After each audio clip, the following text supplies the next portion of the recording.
This week, Siskel and Ebert review Timothy Dalton as the new James Bond in The Living Daylights. Teenage vampires terrorize a California town in The Lost Boys. And Ali Sheedy goes from riches to rags in Made to Order. It's all coming up next on Siskel and Ebert and the Movies.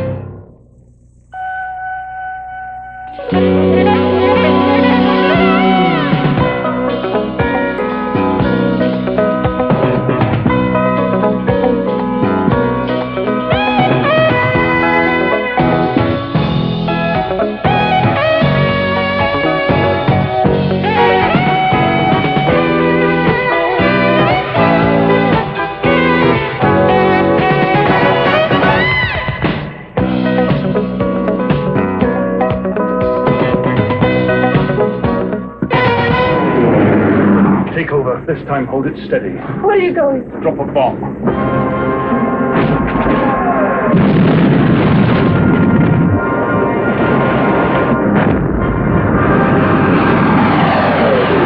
The era of Roger Moore is over. That's Timothy Dalton, the fourth actor to try his hand as Agent 007 in a major James Bond adventure. This one's called The Living Daylights. I'm Gene Siskel of the Chicago Tribune. And I'm Roger Ebert of the Chicago Sun-Times. Our first movie is The Living Daylights with Timothy Dalton as the new James Bond. And I guess the question that people would like an answer to is, what kind of a James Bond does he make? Well, I give him a mixed review. Timothy Dalton is a good actor. He is very convincing in the movie's more serious moments. He has a great screen presence. He looks interesting. But if he has a weakness, it's the comic side of the character. With Sean Connery and with Roger Moore, you always knew that they saw the humor in James Bond, and I've always thought of this series as basically sort of a put-on plus special effects anyway. So with Dalton looking for humor, I wasn't so sure. Look, for example, at this scene involving a new edition of Bond's famous Aston Martin. Sean Connery had a lot of fun with the original version of this car, but Dalton plays it a little bit straighter. What is this? I've had a few optional extras installed.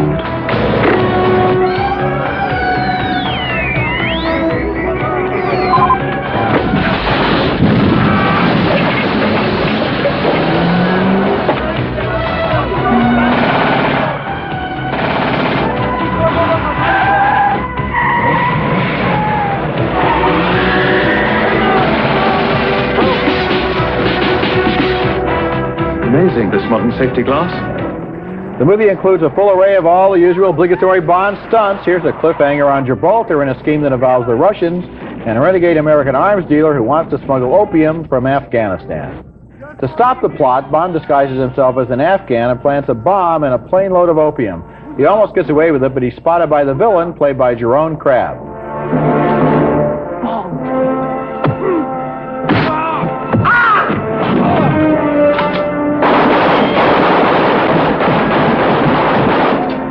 This is the most spectacular scene in the movie. Bond and the bad guy's henchman, thousands of feet in the air, while Bond's newest girlfriend nervously tries to pilot that plane.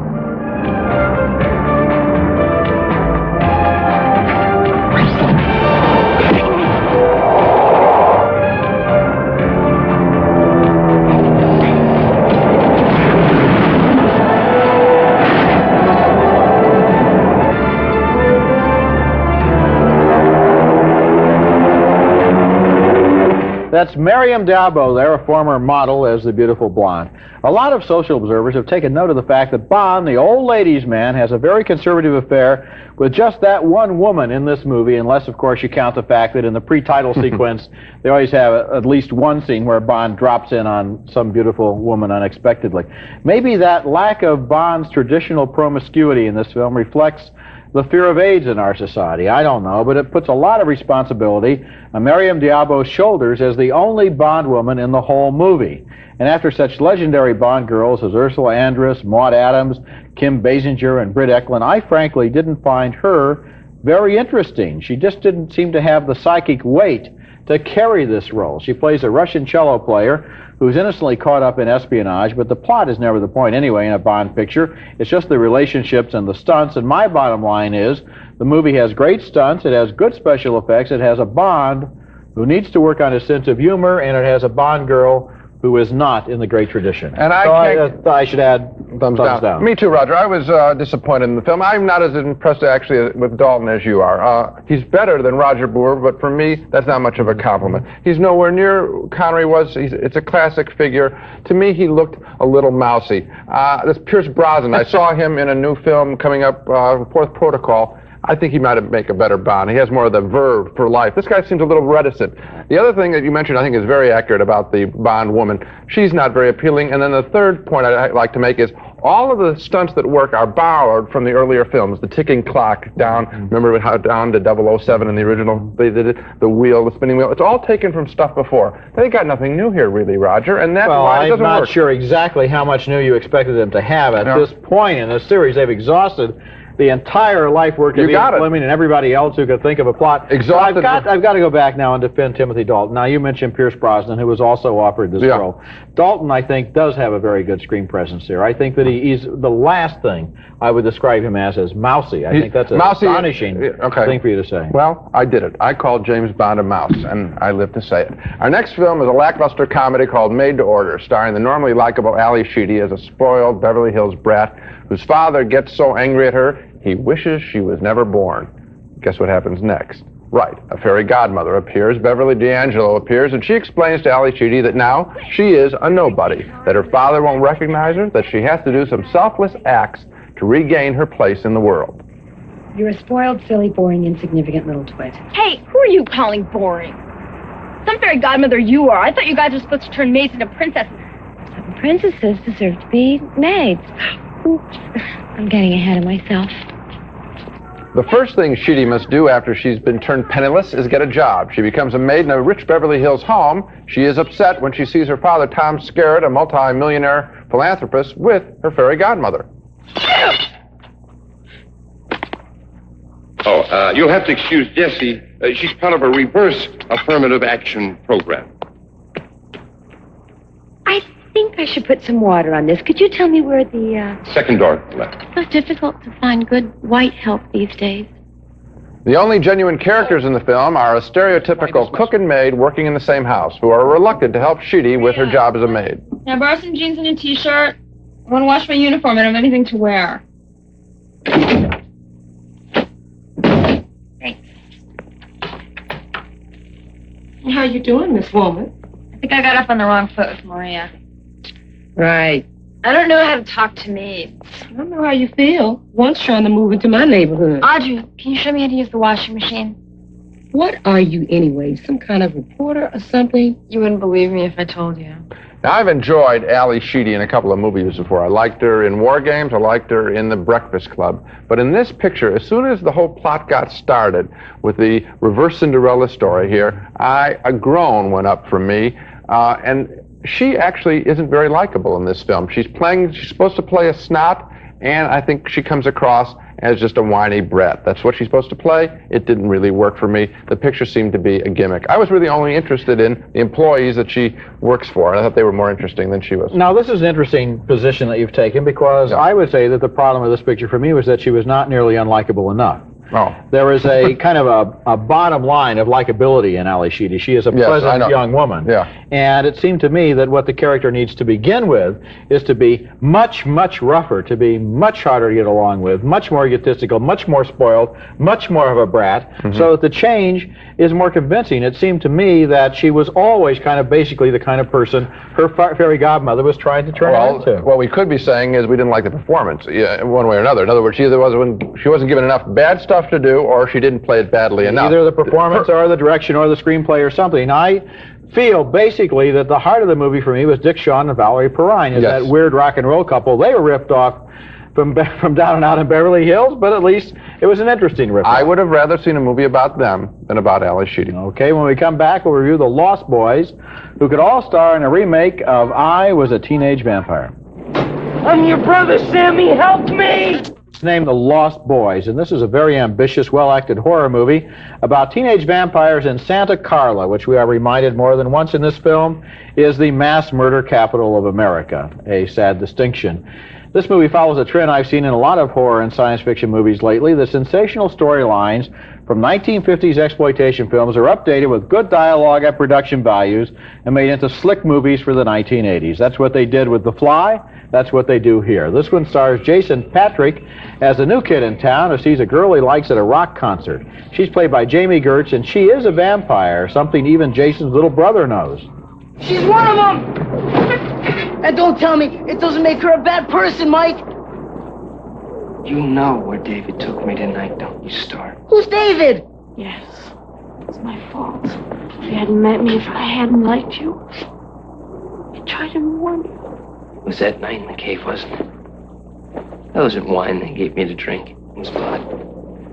That was David's blood. You drank someone's blood? Are you crazy? Kiefer Sutherland stars as the leader of the vampires, and it's a good, tough performance. You afraid to face me, David? Huh?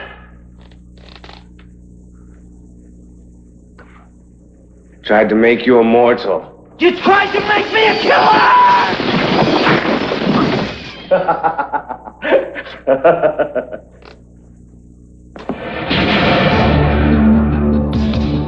You are a killer. I mentioned before that The Lost Boys is a well-made movie, and it is impressive. The performances are good, especially by Kiefer Sutherland and Jason Patric. The special effects are good. The vampire scenes look convincing, and some of the credit for all of that goes to the director, Joel Schumacher, who specializes in supernatural subjects and did that weird Shirley MacLaine movie a few years ago, The Possession of Joel Delaney. But Schumacher also has to take the blame for what happens to this movie. It starts out with a lot of interesting stuff in it, like a love affair between Diane Wiest, who plays the mother of those boys, and Edward Herman, who's a local businessman with a mysterious background. But then the ending of the film is simply action and special effects. The human relationships are all ignored. If you're going to make a convincing, realistic vampire movie, you shouldn't just go for the gore in the last reel, I don't think. This is a close miss, but I'm going to have to give it thumbs down because it doesn't live up to its original promise. Well, that's exactly what I think. I think it's an overstuffed picture. I think this picture should have been stripped away. I mean, I think they have too many characters, too many things going on. I got interested in the adults. I got interested in the kid, especially that little brother played by Corey Haim. He says, "You drank blood," or whatever he says. It's a great line. It's just too full. And then you built up all this machinery, and then you unload it, sort of run it down a steamroller at the end with these people jumping through the air in a vampire fight. I'm exhausted in a picture that I could have liked. It's it's a strange criticism to say that a movie is too ambitious, but in a way it is. It really is all over the map. And great performances, great actors in there. I don't know about the word great. You're throwing that around a lot today. Great is a good, good performances, good actors. How's that, okay? I'm so glad when you agree. Coming up next, Richard Dreyfuss and Emilio Estevez in Stakeout, a police thriller comedy. Oh, yeah. No! Is Richard Dreyfuss's latest picture. He's working so often these days. 3 pictures in the last year and a half, and that's good, because when he's on, he's terrific, and he certainly is the best element in the new buddy comedy and thriller called Stakeout, co-starring Emilio Estevez.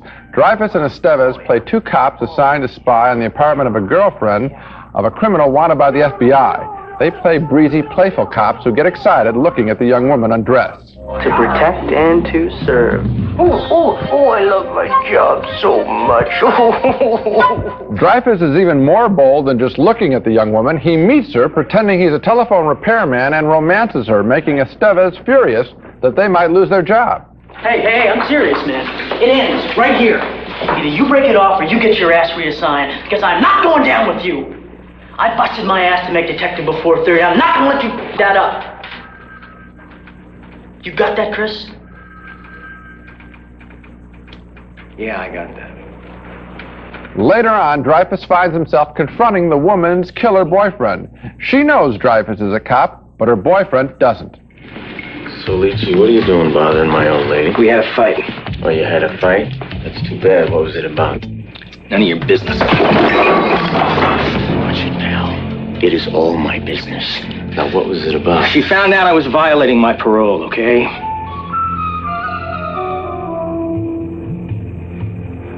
Are you kidding me?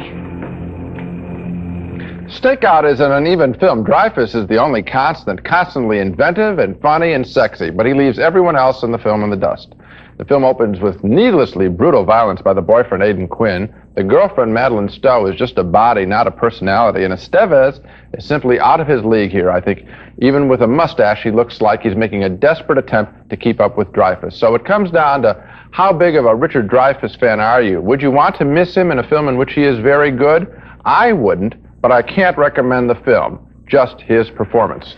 Oh, I give the film a thumbs up, but just barely. It's right on the top of that invisible line, and I think I agree with most of your criticisms, especially the violence at the beginning. The whole movie starts out in the prison as being a really tough prison melodrama, lots of blood, lots of violence, and then suddenly turns into an entirely different kind of movie and then ends once again with one of those chases and shootouts that's phoned right in from the depository of broken scripts.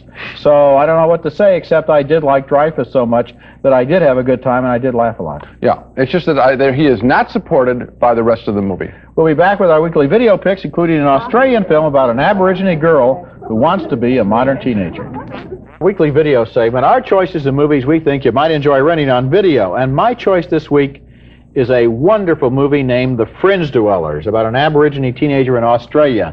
This is a 1986 film, brand new on video, which is directed by Bruce Beresford in between two big hits he made in America, Tender Mercies, which won an Oscar for Robert Duvall, and Crimes of the Heart, which earned an Oscar nomination for Sissy Spacek. And there is a performance every bit as good as those two performances in The Fringe Dwellers, a performance by a newcomer named Christina Nem as a girl who's been raised in an Aborigine settlement on the outskirts of an Australian city, but who does well in school and dreams of the great world outside her little one. She persuades her parents to buy a modern home and a housing development, but they're traditional people who have their doubts. Some of the moments in this movie really hurt, like this episode of stupid and cruel racism. Like my brother's shirt we put in the second-hand shop. No, I hope you can pick the glasses there. Yeah. Why do they call Aboriginals bull? Because that's the noise they make when they hit the rhubarb. You ought to be ashamed of yourself. I'm talking to you. Those kids have got as much right to be in here as anybody. This is a movie that a lot of people missed when it first came out. It only played in a handful of theaters, but it's one of the most unforgettable movies I've seen in a long time, and it says something important, not just about those specific characters in Australia, but about all teenagers, and all teenagers' parents in a way, teenagers who want to do whatever is fashionable and parents who are perhaps too settled in their traditional ways. The family life in this movie is so close, so passionate, and seems so real, and the performance by Christina Nem is so good that there are times when it's heartbreaking. The Fringe Dwellers is a very, very good film. I would maybe take out one of the varies and just say it's a very good film.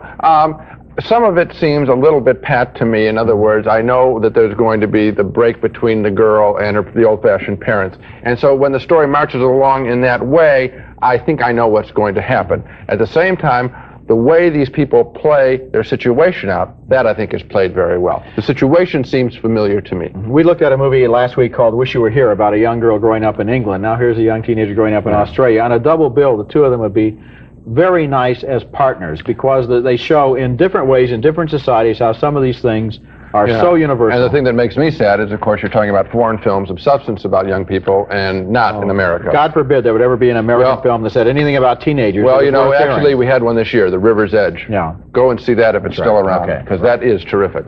It's probably going to be on my best 10 list. My choice this week for a video is an offbeat thriller called The American Friend, made by the young German director Wim Wenders.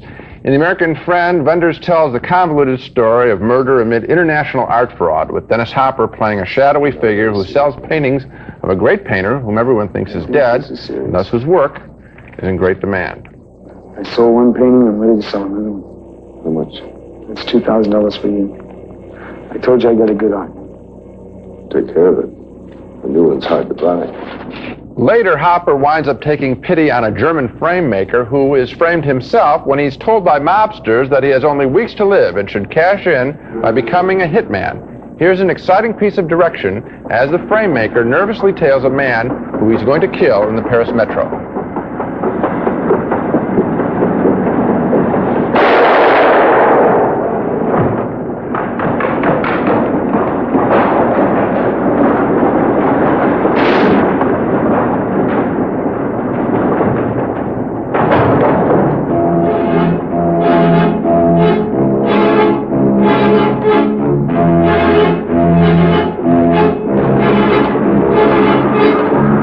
seen a lot of murders. You've seen a lot of things done in subways. That is a very well-directed scene, because this guy's been told to be cool after he shoots, and he's scared and out of control. It feels real. That's the excitement of this picture. The film is tough to figure out. It's more of an attitude than a story, really, a depiction of a cold, ruthless world where kindness amid murder is still something to be valued. The American Friend, directed by Wim Wenders, just released, definitely worth renting. Definitely worth renting, in my opinion, too. I like all of his films. Kings of the Road is another one we both liked. A German who was so interested, and has been since he was a teenager, I guess, in America, so that in this movie you can see the influence of all those 40s gangster movies, the lurid lighting, the big shadows, the dramatic acting. It's great. And a number of those directors make appearances in the film. The first director we saw, the painter who's supposed to be dead, that's played by Nicholas Ray, a classic American director. Now let's take another look at the movies we reviewed this week. We were both disappointed by The Living Daylights, the new James Bond movie, although I like Timothy Dalton a little better than Gene did. 2 thumbs down. 2 more thumbs down for Maid, the fantasy about a spoiled brat who learned her lesson. We only really like the supporting characters. And 2 more thumbs down for The Lost Boys, the overstuffed teenage vampire movies. But finally, a split decision on Stakeout with Richard Dreyfuss and Emilio Estevez. I liked it a lot. Gene really liked Dreyfuss more than he did the movie. And so the 4, the one that's best is Stakeout. Clearly, and it's because of Richard Dreyfuss' performance. Okay, the only thing I would say, though, is the Fringe Dwellers. That's it for this week. Next time we'll be back with reviews of 4 more new movies, including the comic thriller Nadine, starring Kim Basinger and Jeff Bridges, and Back to the Beach, marking the return of Annette Funicello and Frankie Avalon in a surfing comedy. That's next week, and until then, the balcony is closed. I call James Bond a mouse, and I live to say it.